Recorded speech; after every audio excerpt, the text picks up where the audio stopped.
स्वागत है आपका इंडिया न्यूज पे। मैं हूं आपके साथ राकेश टंडन। जी हां, खेला हो गई बात बंगाल, 4 राज्यों की जहां पर लगातार गिनतियां आ रही हैं। कोई बहुत बड़ा उलटफेर होता हुआ नहीं दिख रहा है। बंगाल पर सबकी नजर है और ममता बरकरार है। जी हां, शुरुआत करते हैं बुलेटिन की इस वक्त की बड़ी खबर से। पश्चिम बंगाल में ममता बनर्जी की हैट्रिक बिल्कुल तय मानी जा रही है।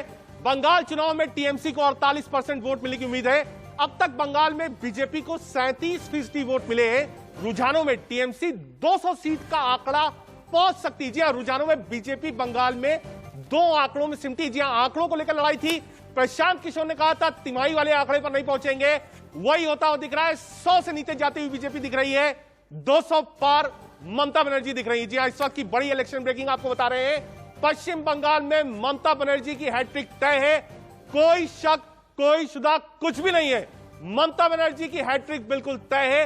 और अगर यह कहा जाए कि विपक्ष की सबसे बड़ी नेता उभरेंगी ममता बनर्जी, तो बिल्कुल गलत नहीं होगा।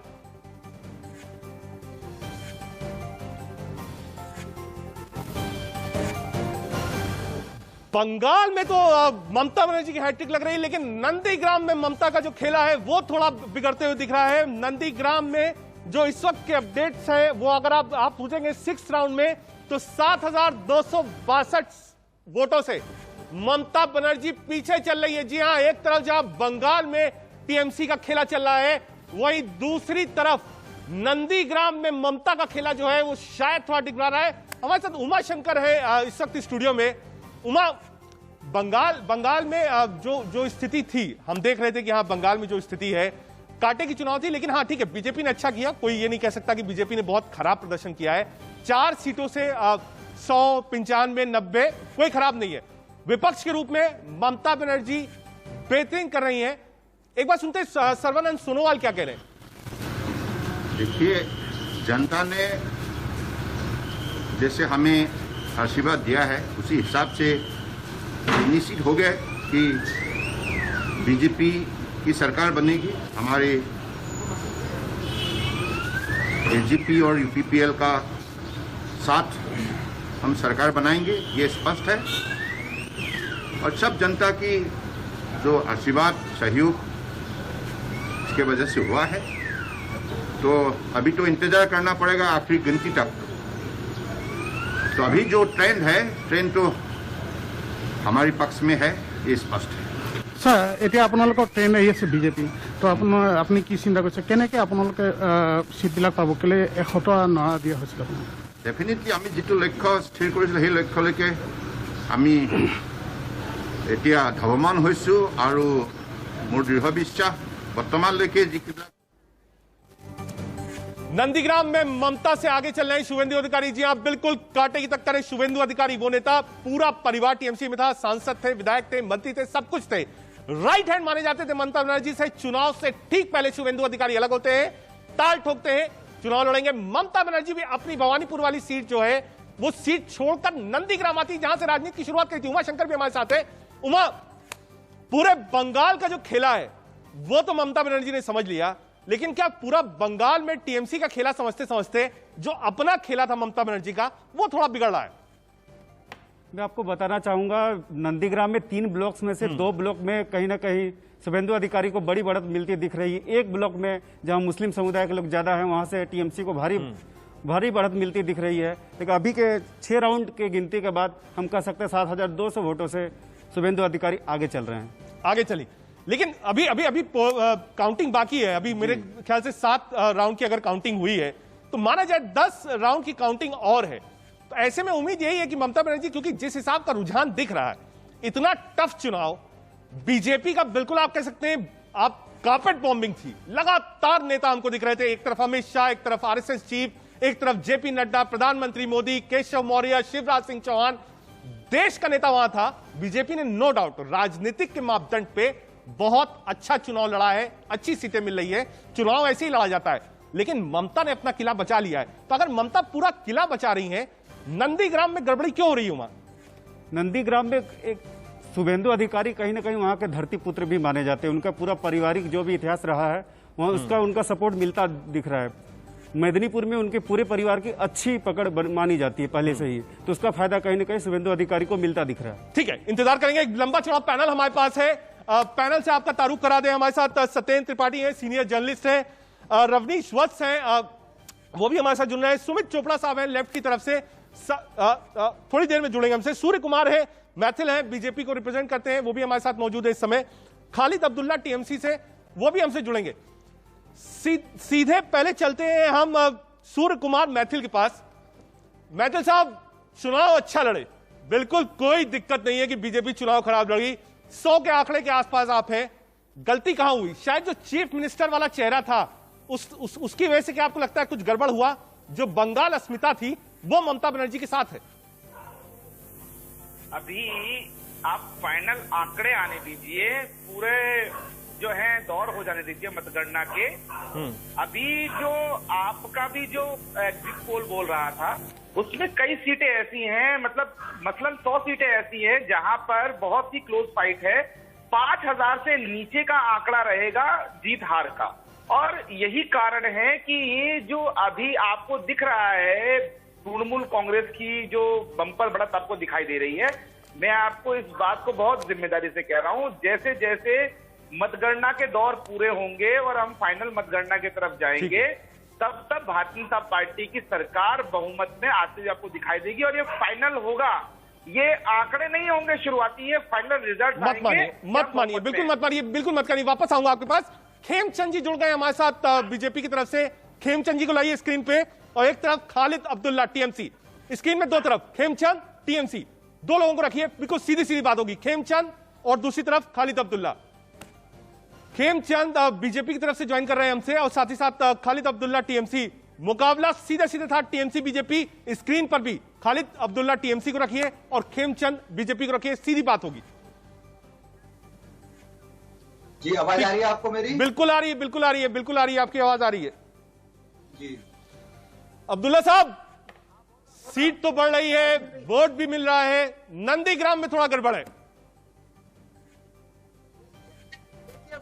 सीट भी मिलेगी, नंदीग्राम में ममता बनर्जी जीतेगी, ये पूरे कॉन्फिडेंस से मैं कह रहा हूं, क्योंकि अभी नंदीग्राम में जो थोड़ा सा शुभेंदु अधिकारी का जिस गढ़ में वो वोट करवाए थे, वो गढ़ की वोट की मशीनें खुली है, नंदीग्राम 1 और नंदीग्राम 2 की मशीनें मैं समझता हूं कि बहुत जल्दी वो खुलेगी, और आहिस्ते आहिस्ते धाराशाही की तरह नंदीग्राम में तृणमूल भारतीय जनता पार्टी के कैंडिडेट शुभेंदु अधिकारी का ग्राफ सीधा गिरता हुआ नजर आएगा।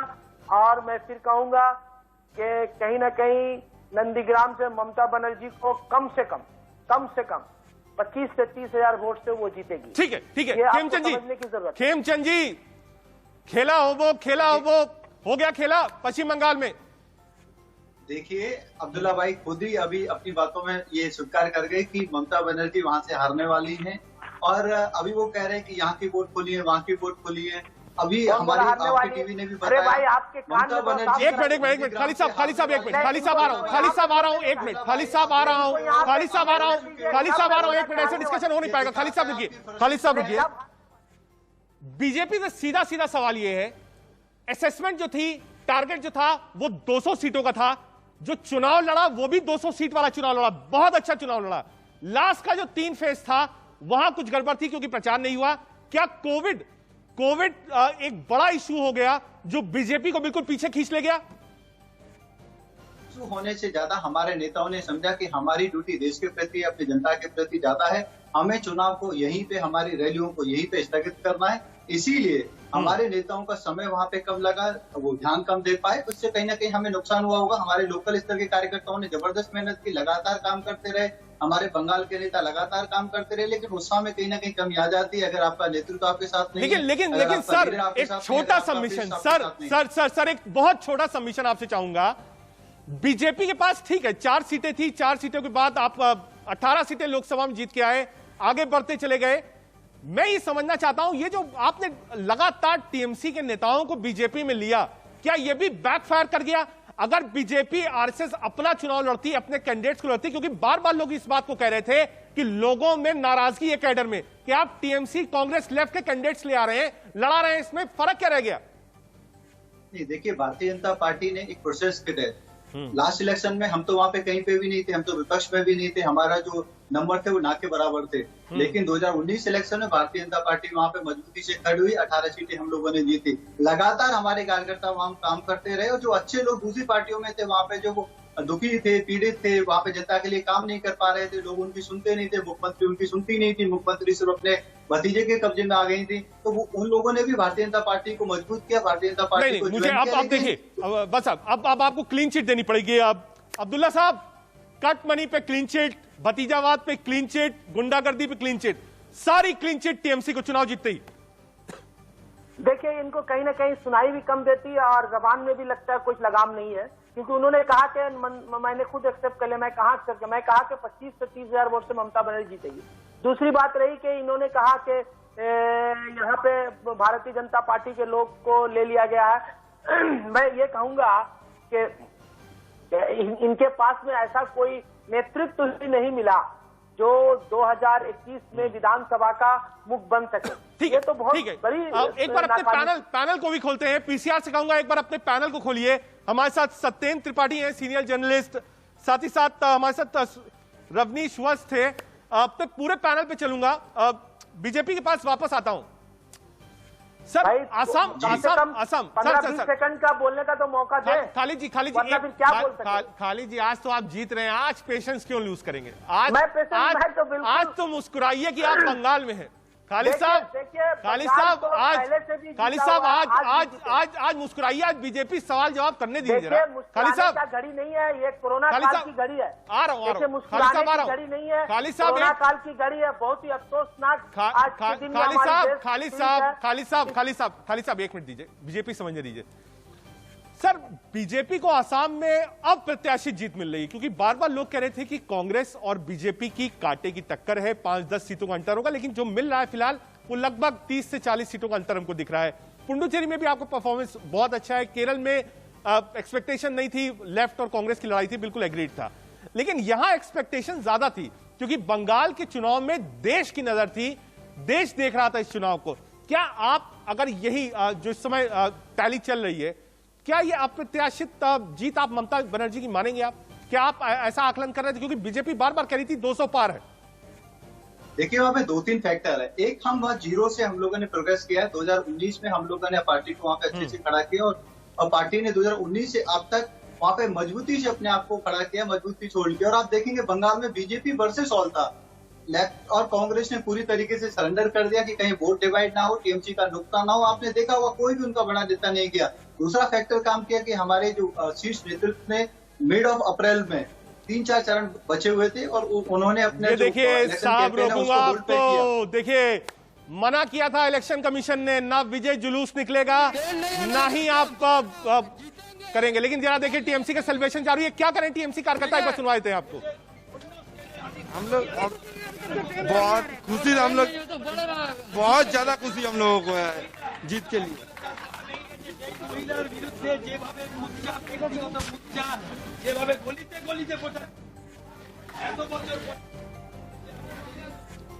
देखिए साहब, जश्न शुरू हो गया है, विजय जुलूस नहीं निकलेगा। इलेक्शन कमीशन ने साफ मना किया था, कोई विजय जुलूस नहीं है, लेकिन कार्यकर्ता भी मानते नहीं है। जी हाँ, टफ चुनाव होता है, महीनों चुनाव चलता है, दिन रात कार्यकर्ता लगे रहते हैं। ऐसे में जीत का जश्न फीका न रह जाए। लेकिन कोविड को समझिए, देश की परिस्थितियों को समझिए, आपकी देश की परिस्थिति क्या है। एक बार वापस स्टूडियो में लाता हूं, उमाशंकर हमारे साथ हैं।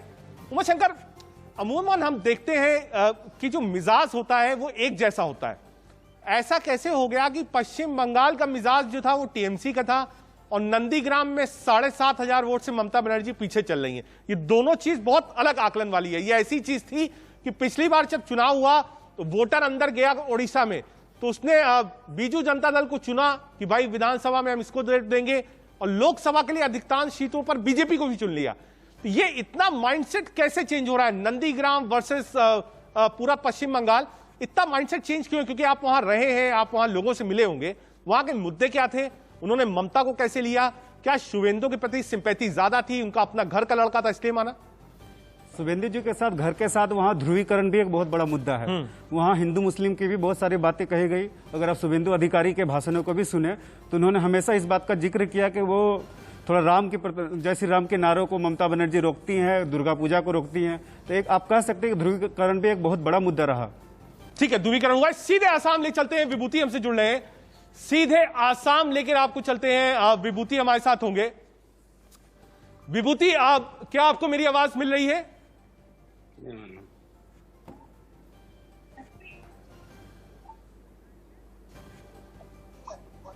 कट हो रहे हैं।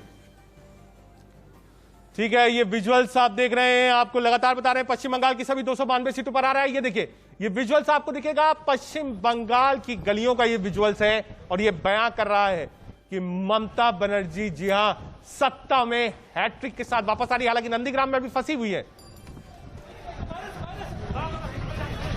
ठीक है,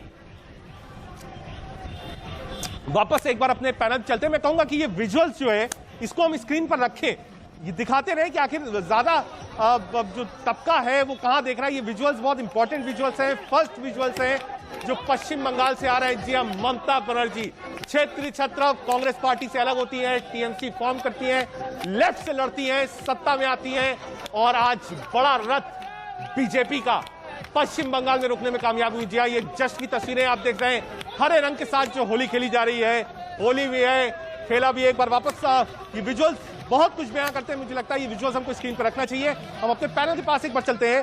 सत्येंद्र त्रिपाठी सीनियर जर्नलिस्ट, रवनीश पत्र, साथ ही साथ सूर्य कुमार और खालिद अब्दुल्ला हमारे साथ मौजूद है। सुप्रिया सत्तम भी हमारे साथ है। शुरुआत इस बार करूंगा सत्येंद्र त्रिपाठी जी, सीनियर जर्नलिस्ट हमारे साथ हैं। सत्येंद्र जी, आवाज मिल रही है आपको? आवाज टूट के आ रही है, आप सभी टूट के आ रही है।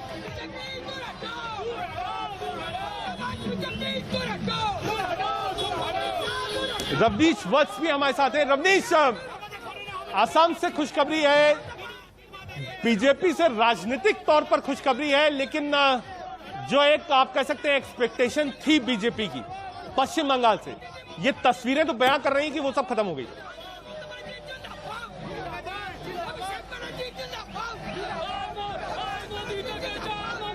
आवाज स्पष्ट नहीं आ रही है, जैसे आप सुप्रिया सत्यम भी हमारे साथ है। सुप्रिया, आवाज मिल रही है आपको? जी मुझे आवाज मिल रही है, बताएं स्पष्ट करें अपना। तस्वीरें देख लीजिए, तस्वीरें बयां कर रही हैं कि हाँ ममता ने अपना किला बंगाल में बचा लिया है। बिल्कुल, देखिए ममता दी काफी हो गई सत्ता पे, इसमें कोई दो राय नहीं है। ये भी सच है कि उनका विपक्ष इस बार मजबूत होने जा रहा है। अब वो एक छत्र राज नहीं कर पाएंगे वहाँ पे। अब देखिए लड़ाई नहीं है, इस बार वर्चस्व का था, फजूल का था, राम का था, तो किसी सरासर सुरक्षा की बात ही नहीं की। पूछा नेताजी ने जवाब दिया, तो निश्चित तौर पर कहीं कहीं बीजेपी जहाँ पे बिल्कुल दंड भेद सब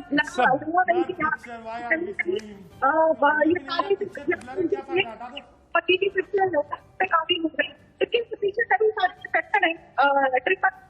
नाम दिया मैंने, उनका खुद बहुत मजबूत है और उनका चोट पे वोट मांगने का तरीका कार्ड उन्होंने जो फेंका था, और दूसरा महिला जो 49% यहाँ पे मजबूत है। और दीदी के साथ ही क्योंकि दीदी ने दुर्गा वर्सेस कवर फेंका था, उसमें मेरा संदेश भी था कि उसका पार्टी मेंटालिटी जो है, जो मेंटालिटी नहीं चलेगा यहाँ पे। ठीक है। इस वक्त एक लेटेस्ट अपडेट आ रहा है, 200 पार कर गई है टीएमसी। जी हाँ, 200 पार है। इस वक्त की बड़ी खबर आपको बता दें, 200 के पार हो गई है टीएमसी। इस वक्त की बड़ी खबर आपको बताएं, 200 का आंकड़ा पार कर लिया है। जी हाँ, पश्चिम बंगाल में सभी 292 सीटों के रुझान सामने आए हैं और इस वक्त की बड़ी आपको खबर बता दें, 200 का आंकड़ा टीएमसी ने पार कर लिया है। बार बार ये बात हो रही थी, बीजेपी कह रही थी कि 200 पार है, लेकिन बंगाल में टीएमसी 203 सीटों पर आगे चल रही। इस वक्त की बड़ी खबर आपको बता रहे हैं, 87 सीटों पर बीजेपी आ रही है। प्रशांत किशोर बार बार कह रहे थे 100 का आंकड़ा नहीं मिलेगा, आज वही दिख रहा है।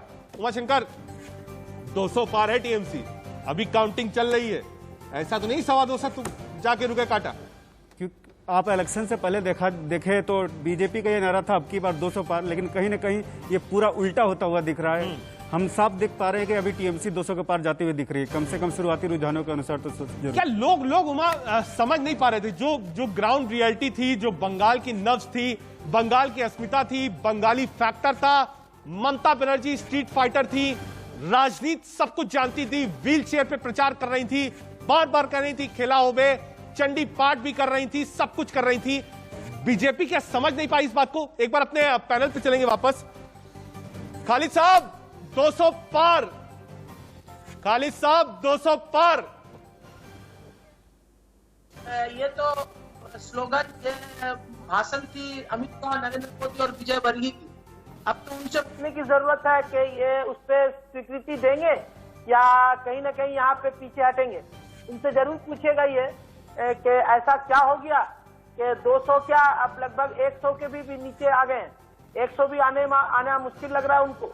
और मुझे कहीं ना कहीं लगता है कि भारतीय जनता पार्टी जिस तरह से पूरे पश्चिम बंगाल में पूरा अपना धन भाव भेद सब लगा दिया था, उससे जाहिर यही होता है कि भारतीय जनता पार्टी को बंगाल की जनता नाकारती है, क्योंकि बंगाल में उनका कोई संगठन नहीं था।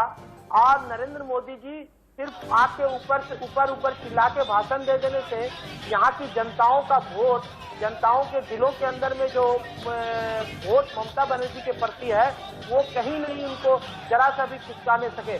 और ये कहूंगा कि वो लोगों ने इतना भी चेष्टा किया है कि पश्चिम बंगाल में करोड़ों रुपया डालकर जनता को बहलाने फुसलाने की कोशिश की। एक बार चलते हैं सत्येंद्र त्रिपाठी जी के पास। ठीक है, एक मिनट खालिद भाई आ रहा हूं। एक बार सत्येंद्र त्रिपाठी जी के पास चलते हैं।